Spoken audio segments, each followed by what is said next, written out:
We are in the midst of a shift, and our bodies know.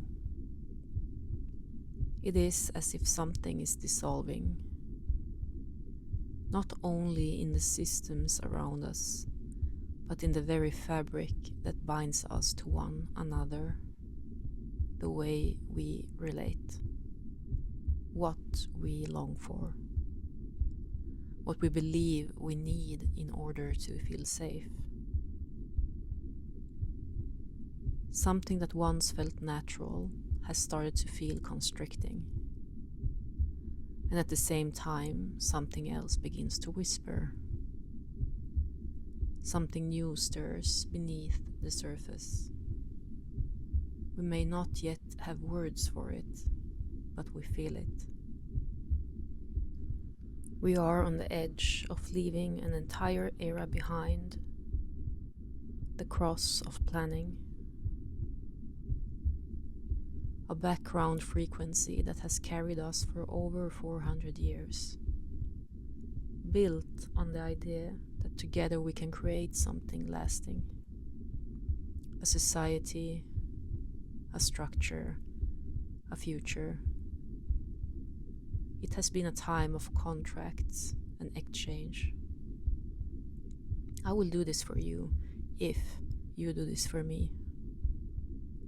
Agreements between people, communities, institutions. We have built families, workplaces, and identities upon that foundation. We have offered loyalty in exchange for belonging. We have expected closeness as a reward for self-abandonment. We have tried to regulate emotional tides through structure to find solid ground. But that frequency is dissolving. We see it in the cracks of collapsing systems, in the changes in our relationships, in the deep fatigue of trying to hold together what no longer holds us. It is not our fault, it is the rhythm of time shifting. Something is letting go. Now we are approaching 2027, and with it a completely different background tone, the cross of the sleeping phoenix. It no longer follows the same collective logic. It doesn't offer emotional contracts or shared security. It emerges from a deeper place within. A pure, spontaneous, individual life force that says, I am here, I am in my body. I know what is true for me right now. It doesn't ask for permission. It doesn't seek approval. It survives through presence, not performance.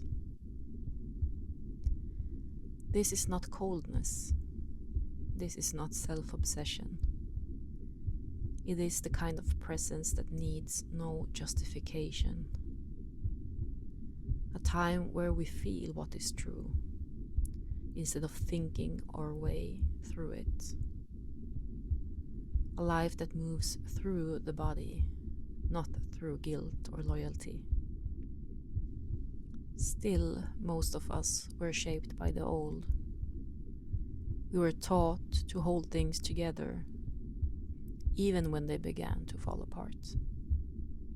To stay quiet, to not disappoint, to shrink our truth in exchange for love.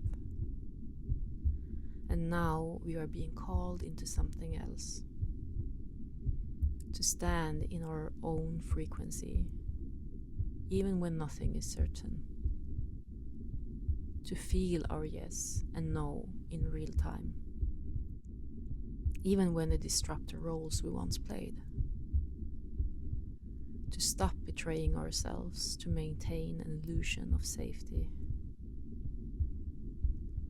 we're moving toward a new kind of intimacy, one that is not built on needing to merge in order to be loved, but on the courage to remain whole in connection. A kind of closeness that can only arise when freedom is present, when nothing is forced open and nothing is hidden, when the body says yes and something deep relaxes into the space between two people who remain whole within themselves. This is what it means to awaken from within. Not just surviving, but feeling fully alive. Not depending on the other to complete us, but allowing contact to deepen what is already true. The future is not about giving everything away to be chosen.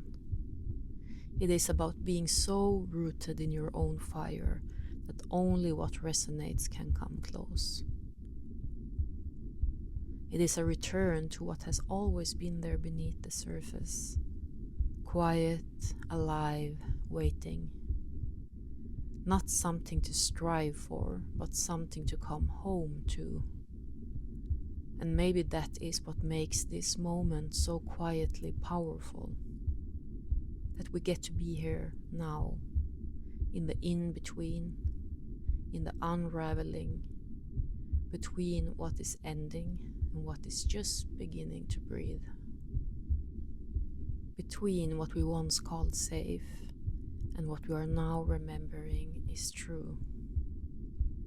So I ask you, with the tenderness that only the body recognizes, who do you become when there is nothing left outside of you to hold on to?